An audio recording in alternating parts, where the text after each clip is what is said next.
everyone. I think this is my time to present. I am the third presenter today. My name is Andreas Utama, but you can call me Andreas. Okay, I'm going to continue what my friends have presented today about speech acts, and I am going to talk about speech acts and society. The first topic is about the social dimension. Indirectness is so much associated with politeness that directives are more often expressed as interrogatives than imperatives. So, indirect speech acts constitute many forms of politeness. And for example, usually a Japanese man is more polite, okay, when they say something started with could you, like for example, could you pass the salt, please, instead of using imperative. Pass the salt. Okay. Next, the social dimension talks about how that this is especially the case with people with whom one is not familiar. An interesting case here is assigned to the general public in many British restaurants, bookshops, and petrol stations that says the expressive thanking speech act is presumably used because it sounds more polite and friendly to all strangers who read the sign than the impersonal directive prohibiting no smoking. Okay, so the more polite expression is by saying thank you for not smoking instead of using imperative not smoking or stop smoking. Okay, other factors that can make speakers use indirect directives. Okay, in addition to the lack of familiarity or the reasonableness of the task, the formality of the context, and social distance. Yeah, in here, social distance can be the differences of status, roles, ages, genders, educations, classes, occupations, or ethnicity. Social distance can give speakers power and authority, and it is generally those of the less dominant role, and so on, who tend to use indirectness. Okay, in here, there is a story entitled Dealer's Choice, where a young woman walks into the office of a private detective, older, male, and in a position of authority. She got to her feet, perched on top of her boxy 4-inch heels.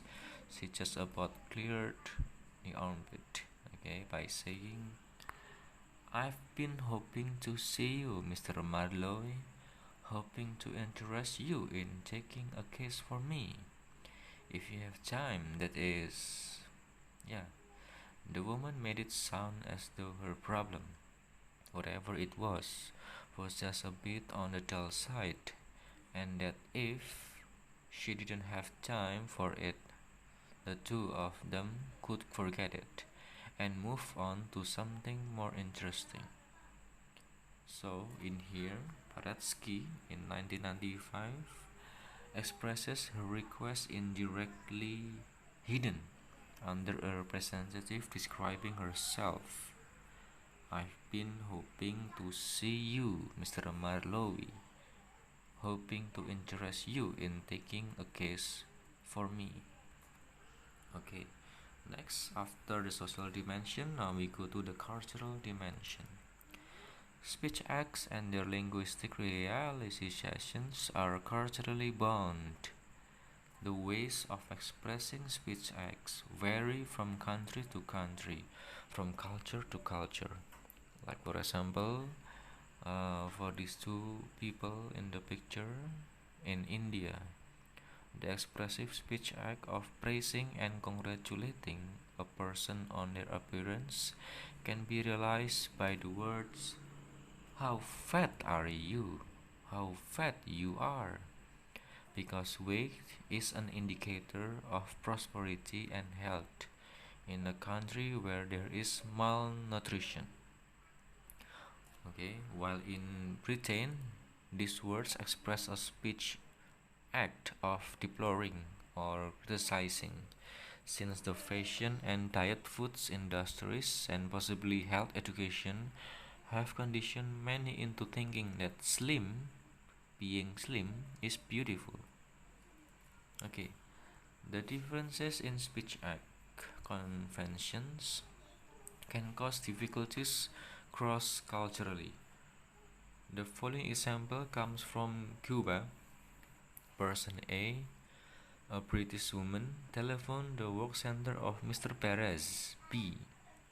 A Cuban who worked with Mr. Perez picked up the phone. Is Mr. Perez there? Yes, he is. Can I speak to him, please? Yes, wait a minute. A's question, is Mr. Perez there? Is intended as an indirect request for the hearer to bring Mr. Perez to the phone. B only hears an interrogative with the function of direct representative, checking whether Mr. Perez is at his place of work. So this is the example of direct representative. Okay, next is the limitations of speech act theory. When we try to categorize utterances in terms of speech acts, we often find that there is an overlap, that one utterance can fall into more than one macro class.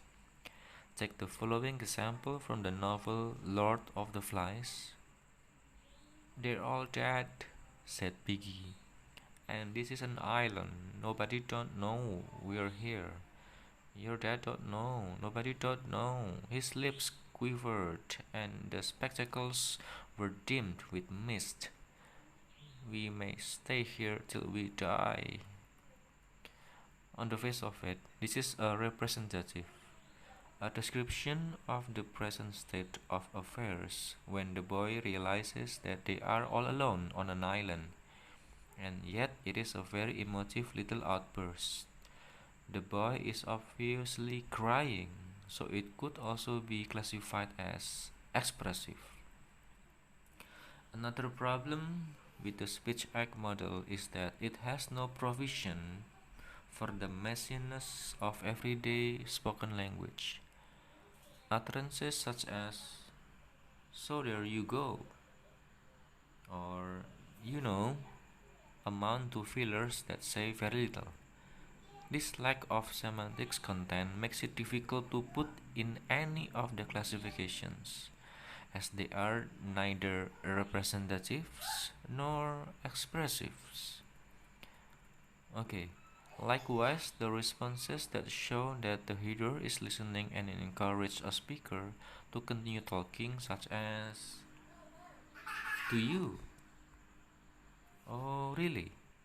Do not fit neatly in the speech act model either. So they too have a social function but do not constitute a speech act. So usually this type of utterance has an interactional, socially cohesive function of avoiding silence, so that all speakers feel comfortable. There is not a neat speech act category for it, however. Okay, last but not least, we're going to talk about macro functions. Finally, it should be noted that over and above speech acts, there are two main macro functions of talk. Brown and Yule in 1983 described them as the transactional function and the interactional function of language. The transactional is the function which language serves in the expression of content and the transmission of factual information. Okay. And the interactional is that function involved in expressing social relations and personal attitudes, showing solidarity, and maintaining social cohesion. Speakers establishing common ground, sharing a common point of view, and negotiating role relationships are speaking with an interactional purpose. In fact, most talk has a mixture of the two functions. There seems to be a climb from the purely transactional to the purely interactional, At this extreme end of the transactional end is the language used when a policeman is giving directions to a traveler or a doctor is telling a nurse how to administer medicine to a patient. Okay, Brown and Yule also give the following example.